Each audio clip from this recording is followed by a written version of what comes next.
안녕하세요. 서정께 성도 여러분, 반갑습니다. 어떻게 지난 한 주간도 여러분들 평안하게, 건강하게, 또 강건하게 각자의 삶의 자리에서 주님의 형통을 경험하시면서 그렇게 보내셨죠?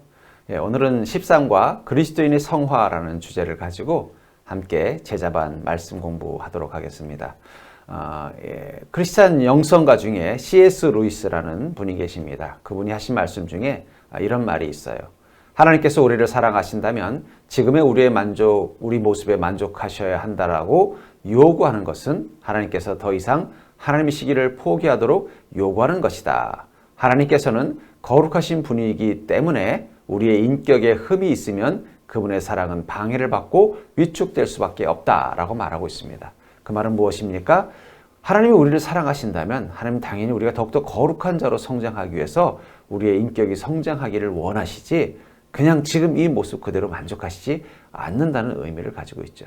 이 말은 하나님께서 우리가 어떻게 되기를 원하신다는 거예요. 지금보다 더 성화되어진 모습, 거룩해진 모습으로 성장하기를 원하시는 게 바로 하나님 우리를 사랑하신다는 증거다라고 C.S. 루이스라는 영성가는 말하고 있습니다. 우리 그리스도인을 성도라고 부르죠. 성도라는 말은 거룩한 자라는 뜻을 내포하고 있습니다. 또한 성화란 거룩한 모습으로 변화되는 것이죠. 결국은 그리스도인이 된다는 것은 바로 성도가 되어가는 과정이며 그것은 성화를 통해서 성도가 되는 것입니다. 그럼에도 불구하고 우리가 실제 생활에서 거룩하지 못한 부분이 많은 것에 과연 내가 거룩하다고 말할 수 있을까 하는 질문을 하게 될 때가 있죠. 그것은 어쩌면 우리가 그리스도인의 성화가 무엇인지에 대한 이해의 부족으로 시작되는 것일 수도 있다고 봅니다. 그런 의미에서 오늘 그리스도인의 성화라는 것은 정말 나는 예수님을 만났음에도 불구하고 정말 나는 거룩한 자인가 하는 심각한 질문을 갖는 우리 성도님들에게는 꼭 필요한 부분이라고 생각합니다. 이 성화라는 말이 영어로 sanctification이라는 단어를 쓰는데 이 말은 또 히브리어로는 카다시, 헬라어로는 하기오스라고 표현하고 있습니다. 이 말은 어떤 물건을 특별한 목적을 위해서 구별한다라는 뜻도 있어요. 그러니까 이 성화라는 건 무엇입니까? 거룩하게 변화된다라는 뜻도 있지만 구별한다라는 뜻도 가지고 있습니다. 그것을 통해서 그리스도인의 성화의 특징이 무엇인지를 잘 말하고 있는 표현이라고 저는 생각을 합니다. 우리가 예수님을 믿고 성령을 선물로 받은 사람은 이미 본질상 거룩한 존재가 된 것입니다. 거룩하기 위해서 믿은 것이 아니라 믿기 때문에 거룩해진 것이죠. 이것을 고린도후서 6장 14절부터 16절에서 이렇게 말하고 있습니다. 너희는 믿지 않는 자와 멍에를 함께 매지 말라. 의와 불법이 어찌 함께하며 빛과 어두움이 어찌 사귀며 그리스도와 벨리알이 어찌 조화되며 믿는 자와 믿지 않는 자가 어찌 상관하며 하나님의 성전과 우상이 어찌 일치가 되리요. 우리는 살아계신 하나님의 성전이라. 이와 같이 하나님께서 이르시되 내가 그들 가운데 거하며 두루 행하여 나는 그들의 하나님이 되고 그들은 나의 백성이 되리라 라는 표현을 쓰고 있습니다. 이것을 통해서 뭐라고 말하고 있어요? 믿는 자와 믿지 않는 자가 구별된다는 것을 말하고 있죠.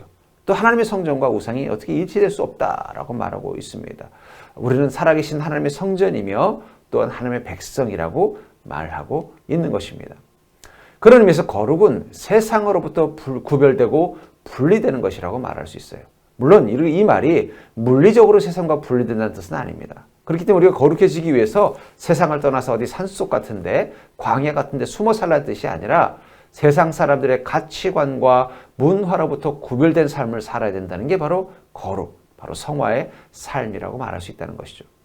그렇기 때문에 거룩한 존재가 되기 위해서는 먼저 하나님께로 구별되어야 합니다. 무슨 말입니까? 하나님이 우리를 구별해 주셔야 된다는 것입니다. 세상으로 구별되는 게 아니라 하나님께로 구별된 자, 하나님 보시기에 너희는 구별된 자다라는 말을 들을 수 있는 게 필요하다는 것이죠. 그 말은 다른 말을 표현하면은 하나님의 소유가 된 존재가 되어야 한다는 것이죠. 그런 의미에서 성전에 있는 집기류와 우리 성도는 같은 의미일 것입니다. 어차피 다 하나님의 흙으로 빚은 것이죠. 성전에 있는 그릇도 흙으로 빚었고 우리 인간의 육신도 흙으로 빚었습니다. 중요한 건 하나님이 구별하셔서 하나님이 소유하셨을 때 우리는 거룩한 존재가 된다는 것이죠. 그런 의미에서 성경에서 말하는 거룩은 존재가 아닌 소유에서 나오는 것입니다. 우리가 하나님의 것이 되었기 때문에 거룩한 것이지 거룩하기 때문에 하나님의 것이 된 것은 아니라는 것이죠. 그 말은 또한 우리의 구원론에도 중요한 의미를 갖죠. 하나님이 우리를 구원하셨기 때문에 거룩해진 것이지 우리가 거룩하기 때문에 하나님이 우리를 구원하신 것은 아니라고 말할 수 있을 것입니다. 많은 성도가 그렇듯이 여러분들도 이미 성령으로 거룩해진 자기 자신에 대해서 확신이 부족해서 늘 믿기는 믿어도 여전히 더러운 존재라고 생각하는 어두운 면이 있을 수 있을 것 같아요. 그렇다고 왜 우리는 확신이 없을까요? 그것은 신분상의 거룩이 아닌 생활상의 거룩만을 생각하기 때문입니다. 우리의 윤리적인 삶, 우리의 도덕적인 삶을 바라보면서 우리가 거룩하지 못하다고 생각하기 때문에 우리는 확신이 없는 것입니다. 근데 레위기 21장 8절에 보면은 너는 그를 거룩히 여기라. 그는 내 하나님의 음식을 드림이니라. 너는 그를 거룩히 여기라. 너희를 거룩하게 하는 나 여호와는 거룩함이니라. 그를 거룩히 여겨야 되는 이유를 뭐라고 말하고 있어요? 그는 하나님의 음식을 드리는 자다. 다시 말해서 어떤 존재라는 거예요? 하나님께 음식을 드리는 신분이 있기 때문에 그는 거룩해져야 된다는 것입니다. 너는 또 그를 거룩히 여기라. 너희를 거룩하게 하는 나 여호와는 거룩함이니라. 결국 누가 거룩하게 한다는 거? 하나님이 거룩하다고 말씀하셨기 때문에 거룩히 여겨야 된다 하면서 우리가 거룩히 여겨야 되는 이유로 두 가지를 말하고 있죠. 하나님께서 쓰시는 존재, 그리고 하나님이 칭한 존재가 바로 거룩하다라고 말하고 있다는 것입니다. 물론 하나님의 자녀는 항상 거룩한 생활에 힘써야 한다고 저는 봅니다. 이 점에 대해서 사도 바울은 이렇게 말하고 있죠. 고린도후서 2장 7절에 보면은 그런즉 사랑하는 자들아 이 약속을 가진 우리는 하나님을 두려워하는 가운데서 거룩함을 온전히 이루어 육과 영의 온갖 더러운 것에서 자신을 깨끗하게 하자. 이 거룩함을 온전히 이룰 때 뭘 해야 된다고 말하고 있어요? 육과 영의 온갖 더러운 것에서 자신을 깨끗하게 해야 된다라고 말하고 있죠. 특별히 우리는 하나님의 자녀가 되는 약속을 가진 자입니다. 다시 말해서 우리가 거룩함을 추구해야 되는 이유가 뭐라는 거예요? 우리는 하나님의 자녀가 됐기 때문에 그 자녀답게 되어가는 게 바로 거룩함이라는 것이죠. 제가 어릴 적에 이 강화도령이라는 드라마를 본 적이 있어요. 이 철종, 조선시대 왕인 이 철종이 강화도에 사는 평범한 평민의 삶을 살다가 어찌어찌해서 조선의 왕이 됐을 때 그는 과거 강화에서 살던 그 평범한 평민의 삶의 그 행태를 하나씩 벗어버리면서 왕의 위엄을 갖춰가는 과정을 드라마로 만든 것입니다. 이미 왕이 됐지만 초창기에 그는 여전히 강화도령의 습관이 있죠. 음식을 먹는 습관, 행동하는 습관, 잠자리의 습관들. 그런 것들이 왕의 품위와 부딪힐 때마다 그것이 하나의 해프닝이 되고 또 고민이 되고 또 재밌는 이야기가 되는 것을 보면서 어쩌면 우리가 지금 그런 때인 것 같아요. 이미 하나님이 우리를 자녀 삼으셨지만 여전히 무엇입니까? 자녀 삼기 이전에 우리의 옛 모습이 남아있는 것이죠. 그러나 중요한 건 하나님이 우리를 자녀 삼으셨다는 사실이 분명하고 또 우리가 하나님이 자녀 된 것이 너무나 기쁘고 감사하며 그것이 우리의 정체성이 된다면 우리의 삶은 하나님의 자녀답게 변화되게 되겠죠. 만약에 그 철종이 여전히 자기는 강화도령이 편하고 강화도령이 자기라고 하는 정체성을 가지고 있었다면 그는 왕위를 이어가는 그 긴 시간 동안 결코 왕의 모습을 갖추지 못했을 것입니다. 그러나 그는 그것들을 털어버리고 왕의 위엄과 모습을 하나씩 만들어간 것이요. 마찬가지라는 것입니다. 우리가 하나님의 자녀가 되었다면 이제는 하나님의 자녀답게 되어가기 위해서 날마다 거룩함을 추구하면서 살 수밖에 없는 것이겠죠. 우리가 예나 지금이나 예수 그리스도를 믿어도 하나님의 거룩한 자녀답게 살지 못하는 상황들이 참 많죠. 아마 대표적인 성경 속에 에베소 교회 교인들의 모습 속에서 그것을 볼 수 있지 않을까 하는 생각이 들어요. 에베소 4장 25절부터 29절에 보면은 예수님을 만났지만 여전히 거룩하지 않은 모습을 가지고 있었던 성도들이 교회 안에 있었던 것 같습니다. 25절에 보니까 그런즉 거짓을 버리고 각각 그 이웃과 더불어 참된 것을 말하라. 이런 우리가 서로 지체가 됨이라 하면서 거짓을 버리라고 말하고 있죠. 교회 내에서 거짓말을 하는 성도들이 있었다는 거예요. 요즘도 교회 안에서 보면 거짓말하고 남을 속이고 하는 성도들이 있는 것을 보게 되죠. 또 26절에서는요. 분을 내어도 죄를 짓지 말며 해가 지도록 분을 품지 말고 교회 내에서 어떻게 하라는 거예요? 분노를 표현하지 말라. 자신의 감정을 억누르지 못하고 교회 안에서 화를 내고 또 교회 안에서 다른 사람에게 비난과 공격을 행동하고 또 심지어는 그리스도인답지 않은 모습으로 서로 다투는 모습을 보게 될 때 무엇입니까? 그 거룩하지 않은 모습이 남아있다는 것이죠. 그리고 그 다음 27절에서 바울 목사님 이렇게 말하죠. 마귀에게 틈을 주지 말라. 이 거룩하지 못한 하나님의 자녀답지 못한 모습이 나타날 때 그것은 교회에 무엇을 준다는 거예요? 마치 마귀에게 틈을 주는 것이죠. 마치 벽에 갈라진 틈으로 쥐가 들어오고 한겨울에 찬바람이 들어오는 것처럼 마귀에게 교회에 틈을 만들어주는 게 바로 우리의 거룩하지 못한 모습이라고 말하고 있다는 것입니다. 또 28절에서는 도둑질하는 자는 다시 도둑질하지 말고 돌이켜 가난한 자에게 구제할 수 있도록 자기 손으로 수고하여 선한 일을 하라라고 말하고 있죠. 도둑질로 생활을 이어가는 사람이 있었다는 거예요. 예수님을 만났음에도 불구하고 밖에서 도둑질을 하고 남의 것을 빼앗는 그런 죄를 지으면서 사는 사람들이 있었다는 것입니다. 그것들을 어떻게 하라는 것입니까? 하지 말라.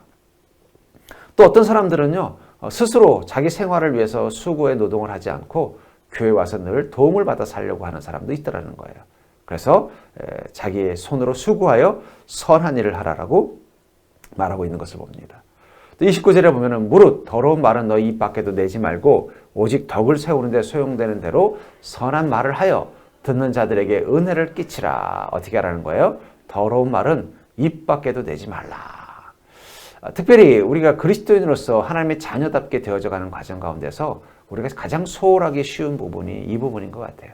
우리 성도님들이 뭐 나가서 도둑질하는 성도님들도 없고 또 교회 와서 뭔가 더 많은 것을 원하고 바라는 성도도 없고 또 그 위에 보면 뭐 거짓말을 하거나 또 교회 와서 막 화를 내고 싸우는 성도들은 그렇게 흔하지 않습니다만 우리도 모르게 이것도 거룩하지 못한 중요한 부분이라고 생각되는 부분이 아닌 부분, 중요하다고 생각하지 않는 부분이 있다면 그것은 말에 거룩하지 못함인 것 같아요.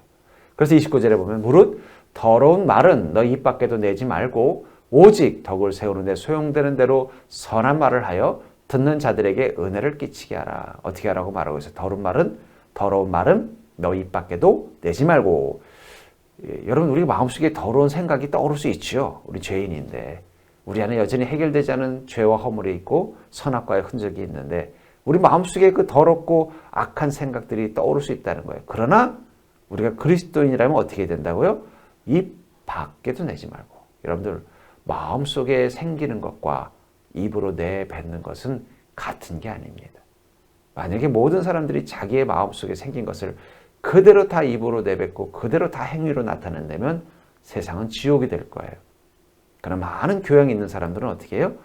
설령 머릿속에서는 그런 생각이 떠오르고 내 마음속에서는 그런 충동이 일어나더라도 말과 행동으로 그것을 내놓지 않기 때문에 그래도 세상이 조용하고 안전한 것입니다. 그리스도인도 마찬가지입니다. 우리가 마음속에 아무리 예수님을 만났어도 여전히 해결되지 않은 죄의 생각들, 악한 감정들이 왜 없겠어요?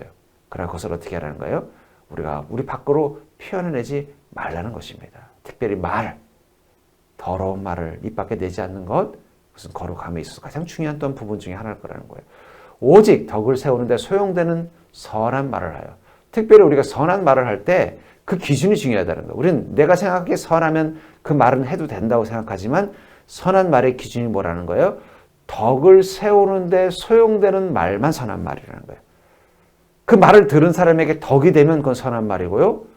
독이 되면 악한 말입니다. 아무리 좋은 말이라도 그 말을 들은 사람에게 덕이 된다면 선한 말이 되고요. 독이 된다면 악한 말이 될 수밖에 없는 거라는 거예요. 그러니까 어떻게 하라는 거예요? 선한 말을 할 때에도 한 번도 이 말을 듣는 사람에게 이 말이 덕이 될 것인가 악이 될 것인가를 생각해야 한다는 거예요. 전에 섬기던 교회에 한 여자 집사님이 계셨는데 그분이 친하게 지냈던 권사님이 한 분 계셨어요. 근데 그 권사님은 좀 기도의 어떤 성령의 은사를 가지고 계시다, 뭐 예언의 은사를 가지고 있다고 스스로 그렇게 칭하는 그런 권사님이셨는데 그분은 기도하다 주님의 응답을 받고 나면은 그 응답을 가지고 성도들에게 찾아가서 내가 어젯밤 기도했는데 꿈속에서 이런 응답 받았다. 집사님 뭐 이러면서 얘기를 많이 한대요. 근데 하필 어떤 한 집사님이 한 10년 전에 이렇게 병이 있다가 좀 나섰는데 다시 아파서 병원에 갔더니 폐암 말기 판정을 받은 거예요. 그러니까 얼마나 속상하겠습니까? 또 그 집사님이 정말 주님을 신실하게 섬기는 믿음으로 살려고 노력한 집사님이었는데 근데 그 권사님이 그 소식을 듣고 달려와서는 단박에 위로한다고 하는 말이 뭐냐면 아이고 집사님 어떻게 그러길래 무슨 죄를 지었길래 하나님이 이런 벌을 주셨어? 이러더라는 거예요. 그렇지 않아도 본인이 하나님 내가 뭔 죄를 지었길래 이렇게 어려움을 주세요라고 막 상심돼 있는데 그 권사님이 그 말을 하니까 너무너무 시험이 들어가지고 그냥 교회를 안 나와가지고 그냥 목회자인 우리가 가가지고 그 집사님 위로하면서 근데 그 권사님은 그걸 못 고치시더라고요. 또 가서 또 다른 사람에게 가서 또 그러면서 그냥 막 소위 말하는 교회 안에서 그냥 여기저기 그냥 막 성도님들에게 막 상처를 주는. 근데 저는 그게 과연 성령님께서 주신 선한 말일까? 그런 질문을 해볼 때가 있습니다. 또 듣는 자들에게 은혜를 끼치게 하라. 무슨 말이에요? 그 선한 말은 듣는 자에게 은혜가 된다는 것입니다. 여러분, 우리가 위에 네 가지는 나름대로 의식을 하고 이게 죄이고 거룩하지 못한 모습이라고 생각할 수 있지만 이 마지막 이것은 우리가 놓칠 수 있어요. 특별히 우리 성도님들이 거룩해지기 위해서 우리의 입술을 다스리는 것, 그것은 정말 중요한 것입니다. 여러분, 예수님께서 입술을 통해서 다른 사람들에게 악을 행하신 적이 있습니까? 다섯 번째로 자신을 깨끗하게 하는 노력을 잘하지 못함에 우리 신앙생활에서 피해를 보는 문제가 있는지 한번 돌아보길 바랍니다. 다시 말해 죄인 줄 알면서도 아직 끊지 못하는 무엇이 있죠? 아마 여러분들에게도 그런 게 있을 거예요. 이게 반복되어져서 나타나는 죄.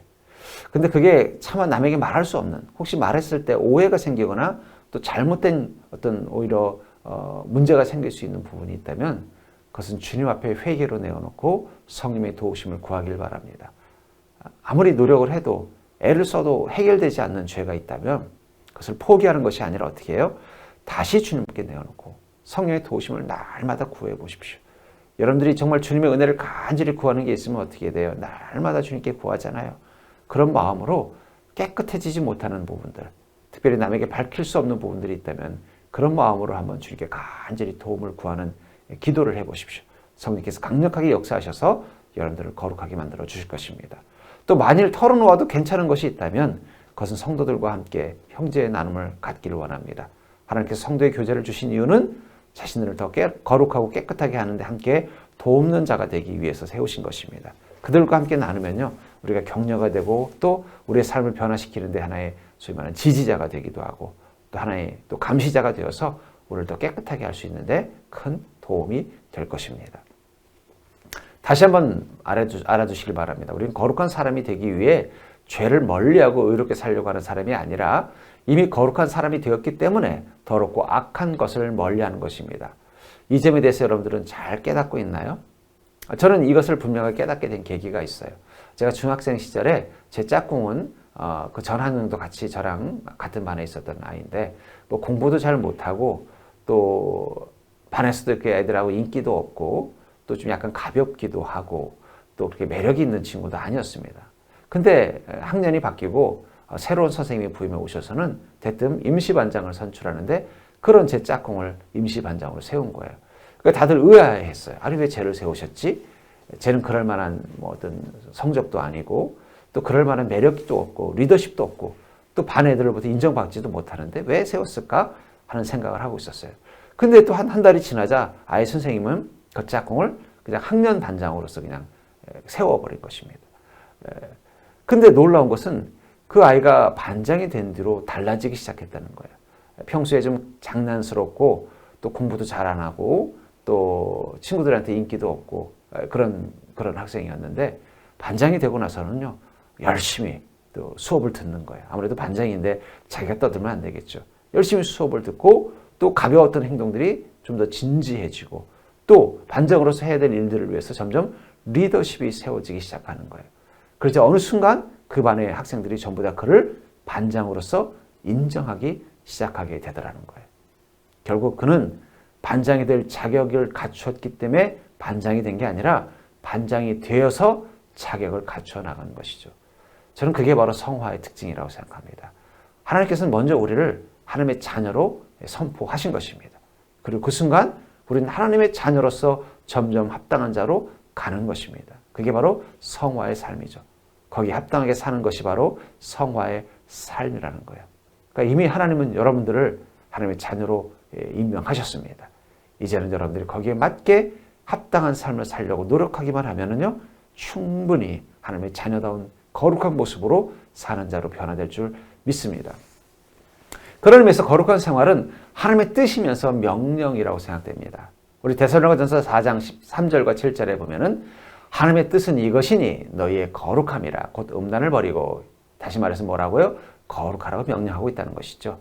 또 하나님이 우리를 부르심은 부정하게 하심이 아니요 거룩하게 하심이니, 하나님 우리를 거룩하게 하신다는 건 무엇입니까? 충분히 거룩할 수 있는 자이기 때문에 우리를 부르셨다라고 말하고 있는 것입니다. 하나님 우리가 거룩해질 가능성이 있기 때문에 거룩하라고 부르시고 명령하신 것입니다. 또 베드로전서 1장 15절에서 16절에서는요. 오직 너희를 부르신 거룩한 이처럼 너희도 모든 행실에 거룩한 자가 되라. 우리의 거룩의 표준은 누구입니까? 하나님이라는 거예요. 우리를 부르신 이처럼 거룩해져야 된다는 것입니다. 16절에서는요. 기록되었으되 내가 거룩하니 너희도 거룩할지어다. 다시 한번 하나님은 무엇을 강조하십니까? 너희가 거룩해야 하는 것은 나의 분명한 명령이라는 거예요. 내가 거룩하니 너희도 거룩해야지. 아버지를 닮은 자가 되어야 된다고 말하고 있는 것입니다. 요한일서 3장 2절과 3절을 가지고 한번 두 가지 질문에 한번 답을 해볼까요? 우리가 재림시, 다시 이 땅 가운데에서 예수님이 다시 오시는 그 재림시에 우리 성도가 갖게 되는 최종적인 모습은 무엇이라고 말하고 있죠? 2절에 사랑하는 자들아 우리가 지금은 하나님의 자녀라 장래 어떻게 될지는 아직 나타나지 아니하였으나 그가 나타나시면 우리가 그와 같을 줄을 아는 것은 그의 참모습 그대로 볼 것이기 때문이다. 예수님이 재림하실 때 우리는 어떤 자가 된다고 말하고 있어요? 그와 같다. 예수님과 같다는 것이죠. 예수님처럼 흠과 티가 없는 거룩한 존재가 된다는 뜻입니다. 또 자신의 그러므로 우리의 자녀됨, 우리가 하나님의 자녀된 그런 거룩한 존재에 대한 긍지를 가지고 살라는 의미가 이 말씀 속에 있는 것이죠. 또 3절에 보면은 이 거룩한 생활의 동기가 무엇인지에 대해서 이야기하고 있죠. 주를 향하여 이 소망을 가진 자마다 그의 깨끗하심과 같이 자기를 깨끗하게 하느니라. 어떤 소망이에요? 바로 다시 오실 그날 예수님과 같이 될 거라는 그 소망을 가진 자는 주님이 깨끗하신과 같이 자기를 깨끗하게 한다는 것이죠. 그러니까 소망이 중요하다는 것이죠. 보통 고3 교실을 보면 두 가지 모습이 있다 그래요. 하나는 수포자, 수능을 포기한 사람들이 있대요. 그래서 걔네들은 아이고 어차피 재수해야지 하면서 그냥 고3 시간을 편안하게 보내는가 하면은 나는 무슨 일이 있어도 이번에 시험 보고 대학 가야 돼 하는 사람들은 끝까지 최선을 다하지 않는다는 거예요. 그래서 비슷한 성적으로 고3을 시작했어도 포기한 자와 포기하지 않은 자의 성적은 수능에서 결과가 다르게 나타날 수밖에 없다고 말합니다. 소망은요, 우리가 거룩해지고 깨끗해지고자 하는 그 열망을 포기하지 않게 하는 힘인 것입니다. 나도 예수님과 같이 거룩해지겠다라는 그 소망, 거룩해진 나를 소망하는 마음을 가지고 오늘 사는 것입니다. 그런 의미에서 믿음의 삶은 끝까지 자신을 거룩하게 하려는 목표와 열정과 태도를 포기하지 않는 것입니다. 우리가 믿음의 삶을 산다는 것은 자신을 거룩하게 하려는 그 목표와 열정과 태도를 포기하지 않는 것이죠. 그런 의미에서 그리스도인이 가져야 될 가장 중요한 소망은 성화라고 생각합니다. 하나님이 자녀를 삼으셨으니 나는 성화 거룩해져야 돼. 그리고 하나님이 거룩해지게 만들어준다고 하셨으니 우리는 그 가능성을 믿고 날마다 거룩해져야 돼 하는 그 소망을 갖는 마음, 그것이 바로 우리로 하여금 더욱더 거룩해짐을 향해 나아갈 수 있도록 만들어주는 변화의 힘, 동력이라는 것입니다. 오늘 우리는 죄를 멀리하고 그 거룩한 생활을 기쁘게 해야 할 긍정적인 동기 두 가지를 배웠습니다. 이 점에 대해 여러분 자신의 깨달음과 결심을 한번 정리해보면 어떨까요? 먼저 우리의 긍지, 나는 이미 거룩한 사람이다. 그러므로 긍지를 가지고 어떻게 해요? 거룩하게 살아야죠. 거룩해져야 한다가 아니라 거룩한 사람이기 때문에 거기에 맞게 살아야 한다는 그런 정체성을 갖는 자부심이 필요하다는 것이죠. 또 두 번째 소망, 나도 예수님처럼 될 사람이다. 우리도 예수님처럼 될 것입니다. 예수님처럼 부활할 것이며 예수님과 같이 변화될 것입니다. 그 날을 위해서 어떻게 해요? 소망을 가지고 거룩하게, 예수님이 거룩하게 사신 것처럼 우리도 거룩하게 살기 위해서 그분을 닮아가는 모습이 있어야 한다는 것이죠. 오늘 배운 이 성화에 대한 교리를 한번 정리해 볼까요? 먼저 중생을 받은 자는 실제적으로 그리고 구체적으로 거룩해지는 변화의 과정에 있다. 두 번째, 성화의 과정은 점진적이다. 세 번째, 성화는 성령과 그리스도인이 함께 이루는 공동 사역이다. 네 번째, 성화는 육신을 벗기 전에는 불완전하며 완성에 도달하지 못한다. 다섯 번째, 성화를 통해 구원받는 것이 아니다. 성화는 구원받은 자에게 나타나는 새 생명의 열매이다. 여섯 번째, 성화의 최종 단계는 주님 재림 시 우리가 그리스도와 같이 되는 것이다. 잘 이해되지 않는 부분도 있을 거예요.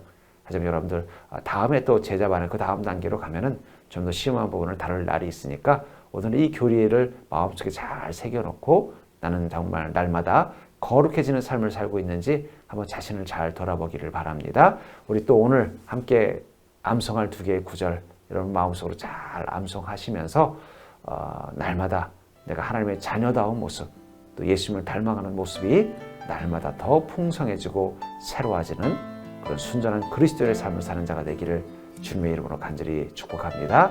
감사합니다.